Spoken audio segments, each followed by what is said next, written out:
How many of you believe in heaven? 100%. Okay, by a show of hands, because I'm getting scared right here. By a show of hands, and you only have to lift up one hand, not even both of them. How many? Keep them up. Keep them up. Heaven is worth it. How many believe? Okay, we got 100%. Well, in today's scripture, Jesus speaks of both heaven and hell. Jesus actually talked about hell more than he talked about heaven. Ooh, that shocks some people. But he does talk about hell more than heaven. Maybe because he wants to warn people and let them know so that they don't have an excuse. Well, I didn't know there was a hell. I knew there was a heaven. I thought I was going there. Well, I talked about hell more than I talked about heaven. So how come you didn't hear the words of heaven and hell? Luke 16:19 begins. There was a rich man who was clothed in purple and fine linen, who feasted sumptuously every day. This rich man, this is what we learn about him first. He's rich.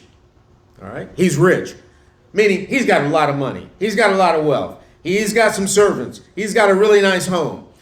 He's got probably some cattle and some animal and maybe some crops and things like that. This man is rich. He is wealthy. He has money, and he's dressed in purple, which means he was really rich, because when he wore purple garments all the time.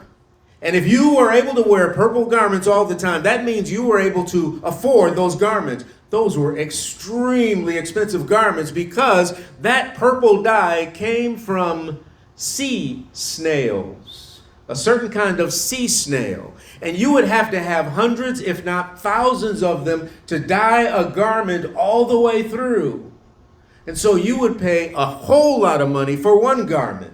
And if he's dressed in purple all the time, this man was really, really rich. Verse 20 says, and at his gate was laid a poor man named Lazarus, covered with sores. At his gate, someone tossed Lazarus so that he could be at his gate. You say, it doesn't say that. Yes, it does. That word laid there means to throw something down as to not care what happens to it after that. It's kind of like throwing away garbage. How many of you, when the garbage truck drives away after taking your garbage, say, oh, my garbage is gone.